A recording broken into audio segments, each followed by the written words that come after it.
It's not reading the camera, so go for it. Okay.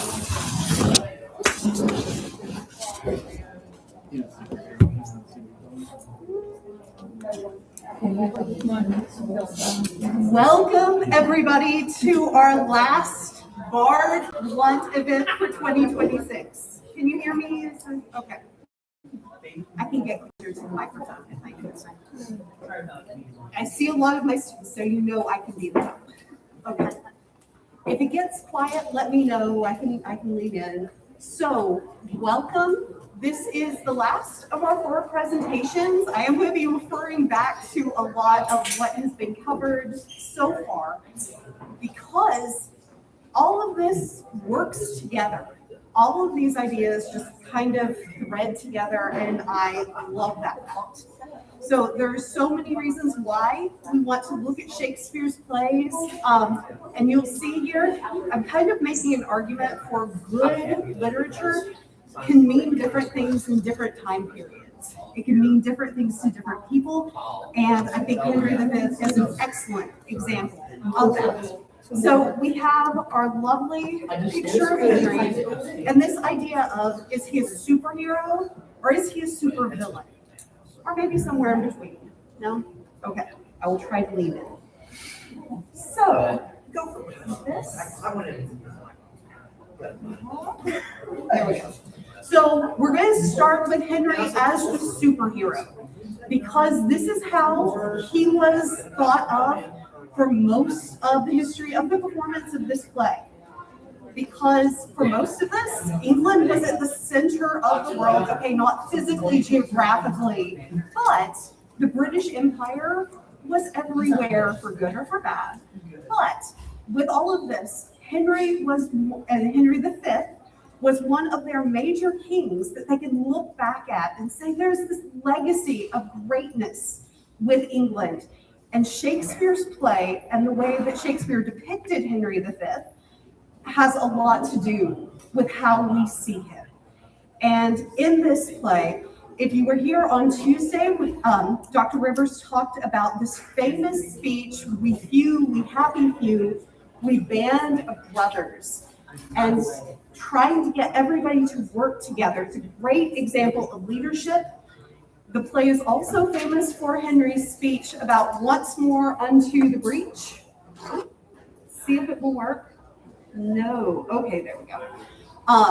Where they're trying to go into a walled city and take over, and it's hard, and they've had to have a stop to the fighting, and they need to go back in, and he manages to literally rally the troops to go back in and invade a walled city. That's pretty impressive, right? We also get lots of descriptions of him throughout the play. And again, if you were here for Professor Wuggles yesterday, you will have heard some of these. Let's see. Okay. Some of these descriptions, and all of these are actually from the chorus. And the chorus in this is not singing. It is basically a narrator who comes out at the beginning of the play, and then pretty much at the beginning of each act, and when there's ever going to be a huge scene change, and really challenges people to, this is what's about to happen, imagine all of this. And these are 3 descriptions that chorus gives at different parts in the play. We get, let's see, the mirror of all Christian kings. And because that was the center of their society at the time, there's no higher praise that they could have given in this play than that. We also get the young Phoebus. Professor Wombles talked about that yesterday. Phoebus was the sun god.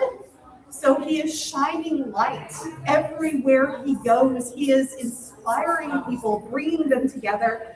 And the Star of England. And that's one of our final descriptions of him. And especially considering he died young. He died only 7 years after the Battle of Agincourt. He left a really huge footprint in a short period of time. In fact, he left such an impact that when he was gone, there was a huge hole and everything kind of fell apart, and you get the Wars of the Roses happen. So with this, the majority of the people are going to see that superhero. But what is interesting is Shakespeare's original audiences wouldn't have looked at Henry that way. Instead, they would have seen him as part of a series of plays, and these plays by William Shakespeare. So if you think that franchises are anything new with movies, like all the Marvel movies, all the Fast and Furious movies, Shakespeare was doing this more than 400 years ago. And so he had already done a history play that was half about Henry V's father, Henry IV, but it was also about looking at Henry V as a prince. And he was known as Prince Hal in these plays. Interestingly, no one refers to him as Hal in Henry V at all. So he's undergone a change for that. But these two plays are seeing him when he is young, and, well, he's not exactly doing what they expect the Prince of Wales, the first in line to the throne, to be doing. Instead, he is hanging out in bars in Eastcheap in London, and that name is supposed to, even if you know nothing about London geography, you should be able to tell something from Eastcheap.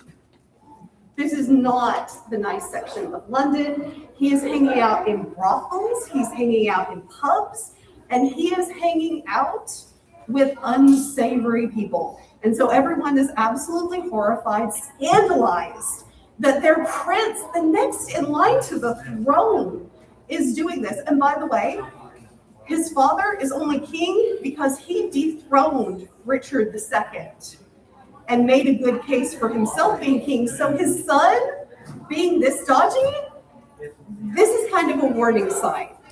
This needs to be dealt with. But what is fascinating about these plays is you're getting these glimpses of Prince Hal going, okay, I love these people, I get along with these people, but also these people are going to make me look good. Because who cares if you're a Boy Scout all of your life and you're getting all of the awards and then you grow up to be great? That's boring. But if you do all of the crazy things and no one expects you to be wonderful, that's what they're going to remember. And so Shakespeare creates this image of Henry V as being this kind of deliberate, have fun, but also to improve his image later. Professor Carl Wilcoxon on Sunday talked about this idea of good kings. And in the Middle Ages, in the medieval time period, a good king was a Christian king. He was someone who was holy, who obeyed all of the tenets of Christianity. But when Shakespeare's writing, we're in the Renaissance. And Henry V actually, from what we know historically, does kind of better fit this Renaissance idea of a king because he is more interested in Machiavelli. Anyone familiar with Machiavelli, writing in Italy? Is he interested in the good Christian king?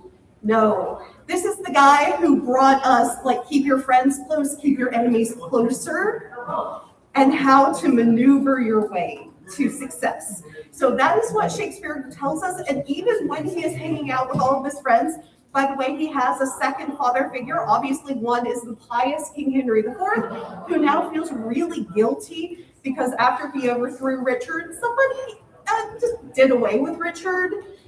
He's feeling kind of bad about that. So he's really leaning into being the best king he can be. Meanwhile, Hal is hanging out with a guy named Falstaff, who cheerfully doesn't pay his bills, who robs people. He has never met a bill that he wanted to pay.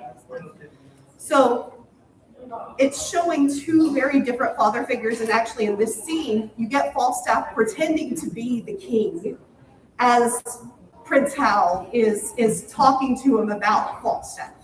So we've got all of this weirdness going on, and all of Shakespeare's audience would have been familiar with this play because of especially part one. This was a huge hit. Everybody liked it. They printed several different book copies, and this was a time that you didn't print book copies of plays. unless one, the theaters were closed for plague and you needed to raise money, or two, they were huge hits. So after that, he writes a Henry IV Part 2, showing more about how Prince Hal is going away from these people and starting to be more of that model king. And by the end of that play, how do I go back? See, I warned you about this. There we go. By the end of the play, he has the coronation and he is actually sending away all of these former friends. So he has changed a lot and he is now ready to be a great king. But that's what everybody in the audience would know. He wasn't always perfect. He's not the superhero. He also has these Machiavellian ambitions to be revered and loved. So all of this is going on in the background. Shakespeare's original audience would know this because of these history plays. And by the way, there have been 3 plays about the Wars of the Roses that happened during the reign of his son. And you can go on and watch those if you're so interested. And you can see all of this kind of like a big TV show with a different season for each play. And you get to see the big plot arcs and how Henry would have changed over this time. So for most of the history of the play, people didn't think about that. You weren't performing all of these plays together. Instead, you might be performing Henry IV Part 1, which is like the big hit. And then occasionally, maybe a year or 2 later, you do Henry V. You wouldn't put them together. So people weren't thinking about them as this character who evolves. So one thing that happened after World War II is you get more people thinking about history and how one event leads to the other. And they start looking at these plays together again. They start presenting these plays together again. And as they do, we get darker and darker images of Henry. So we get the birth of a supervillain. I do have to mark, this is his signature haircut. If there was nothing else to signal that he might be a supervillain, it might be this extreme bald haircut. I'm just saying. The other thing that is interesting to note about him is that all of his royal portraits are in profile because at the Battle of Shrewsbury, which was the big climax of Henry IV Part 1, where he becomes a great soldier and everybody sees, wow, this kid has potential to be a great king. In the real battle, he had to leave because he got shot in the face with an arrow. If we have anybody who's interested in battlefield medicine, there is actually a detailed account of when they tried to pull out the arrow, like the stick came out, the arrowhead was still embedded 6 inches into his skull, and somehow he survived. He survived like 10 years after that, and this is without like all of the modern things to help us. But really amazing his medical story in there. But with all of this, we also get the introduction of the character in this play of Henry V, where he is being challenged by the Crown Prince of France, the Dauphin, and basically the Dauphin absolutely wants to make fun of of Henry's previous status as a playboy. And in doing that, he sends him, well, the messenger says the immortal lines, tennis balls, my liege. So I'm not going to play the video because I want to make sure we're getting through everything else, but I will highly, if you look up Henry V tennis balls, this scene will come up. It's great. But basically he says, and Professor Wumbles talks a little bit about this, he says, well, you can play with these instead. Let's not go to war. And Henry, oh no, has a total supervillain speech where he basically says, I'm going to turn these tennis balls into gunstones and we'll play a set in France. Oh yeah. So with this, you also get this absolutely terrifying speech at the beginning of, well, at the very end of the Battle of Harfleur. So this is where he got people to go once more into the breach. Here's the thing. The people are still in the walled city. They're not coming out, but they have no army left. They have no weapons left. They have no ammunition left. They have lost.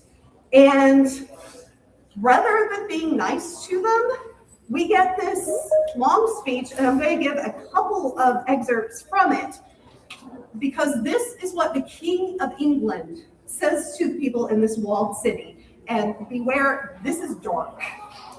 I will not leave the half-achieved Harfler, so we're only halfway there, till in her ashes she lie buried. The gates of mercy shall be all shut up, and the fleshed soldier, rough and hard of heart, in liberty of bloody hand shall range with conscience wide as hell, mowing like grass your fresh fair virgins and your flowering infants. He then goes on, what is it to me when you yourself are cause if your pure maidens fall into the hand of hot and forcing violation? And later on, in a moment, look to see the blind and bloody soldier with foul hand defile the locks of your shrill, shrieking daughters, your fathers taken by the silver beards, their most reverent heads dashed to the walls, your naked infants spitted upon pikes, while the mad mothers with their howls confused do break the clouds. Am I alone in being really creeped out by that? Like, how is this a superhero? How is this a great king of England? Well, the answer is most of those productions, they either cut this out completely or they made him have like bravado, bravado, I can't talk today, where he is pretending to be mean and he's not really. I don't know. But still, this is seeming more on the supervillain side, yes? We don't know if he would go through with it or not, though. We also get a couple of other lines with this. One of his best friends from the Henry IV plays actually steals a cross from a church after he had said that anyone who does steal or rapes or pillages will be put to death. We see him, they basically say, hey, we know this is a friend of yours. If you want to change his sentence, that's okay. And he says, no, we would have all such offenders so cut off. So he stands by, watches while not only a former friend, but a former friend that he stole things with is put to death for stealing, this time after he said not to steal. So again, this is a little bit problematic for me. We also have, at the end of the Battle of Agincourt, one thing that historical scholars still struggle with is the fact that at the end of the battle, some French band came to the back of the English line, killed some of the people. Terrible. But as a result, King Henry V, the historical one as well as the Shakespeare one, actually says, oh no, now we're going to kill all of the prisoners of war. You play dirty, we're playing dirty. And so, again, this is a war crime, right? And at the time, even the English soldiers would be upset about this because they would be normally ransoming back those soldiers and getting money from the soldiers' families. So they're going to be set up with the spoils of war. Not only are they not getting that, they have to kill these people. So again, I think you can make an argument for the supervillain. So what is interesting about all of this to me is how different groups have found different things within this play that appeal to them. So in the top right, you get this image of the sun never sets on the British Empire. Literally, there was some country everywhere around the world where it was sunshine over 24 hours because they invaded so many places. And they said, great, Henry V is wonderful. He's just like us. He got France back. And by the way, yes, at the end of Agincourt, he is named the heir to the French Empire. And only because he dies early and everything goes south with his son do they lose it again. So we have that image. But again, with Shakespeare's same words, we have all of these much darker interpretations in the last 70 years or so, especially in the last few conflicts, you get darker and darker depictions, whether it is someone who is bloodthirsty, whether it is someone who uses his words to manipulate the crowd, or whether it's someone who really just thinks and makes deliberate decisions that may or may not be good for people. All of these I've seen in these various performances. So what I want to charge you to do is decide for yourself how you think Shakespeare is depicting Henry V. So there are free copies of the play available to read, but also importantly to watch. I've got the QR codes up here, and there's also a copy on the board behind us of 2 productions that we have through the Pellissippi Library databases. Both of these are stage productions. If you liked Game of Thrones, we've got Jon Snow himself, Kit Harington, in a modern dress, really small theater production where everything is intimate and the stakes are heightened, and you can use the QR code to go straight to that production. You may have to log in with your Pellissippi email, but easy to do. This other one is from a production that did all of the different plays. So it's showing how Prince Hal had changed, and it also is more traditional clothes, but he is definitely bloodthirsty. It is fascinating to see. Again, QR codes for these. But what I love about literature is that it allows for these different interpretations. People might decide in a production to cut some of the lines or to emphasize others. But all of that has been on the page since Shakespeare wrote it in 1599. And to me, that is pretty impressive. So thank you guys for coming out today. And does anybody have any questions? Yes. Have you seen The King on Netflix about King Henry? I have not yet, and I know I need to. I think I even used Timothée Chalamet in some of the posters for it. It is decidedly not Shakespeare's interpretation of it. They made the deliberate decision to go away from Shakespeare, and so I really do want to watch that. I'm probably going to be watching it this summer. What is your take on it? Oh, I loved it. Okay. I thought they did a great job with it. But they definitely make him look like a superhero. So again, it's fascinating to see and see why different people make those decisions in the different productions.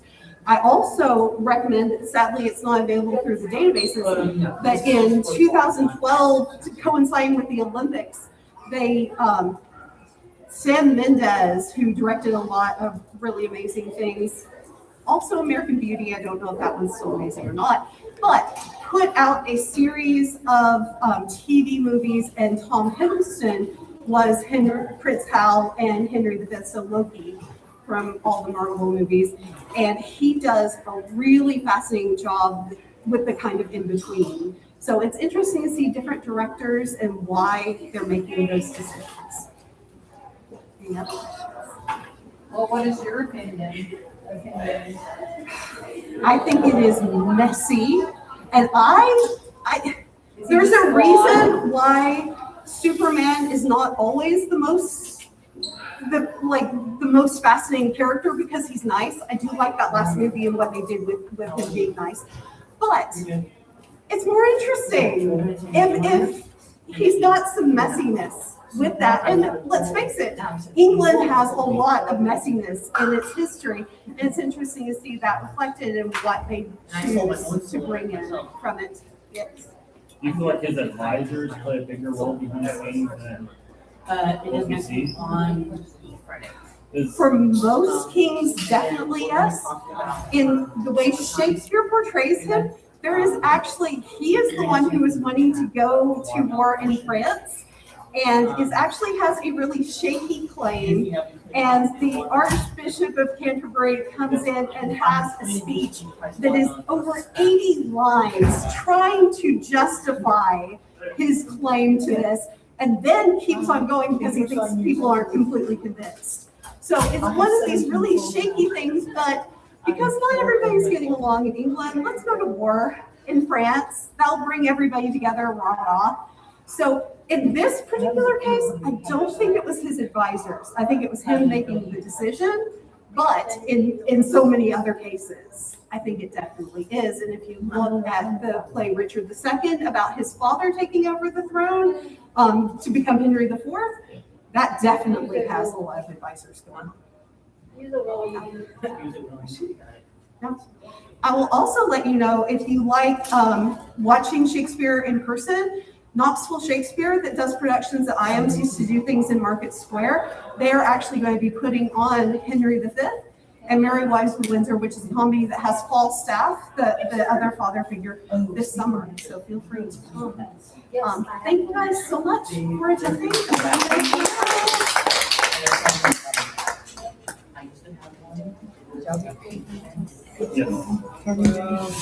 And yes, I will be in the classroom and probably a little bit more than 2 minutes, but I'll be there.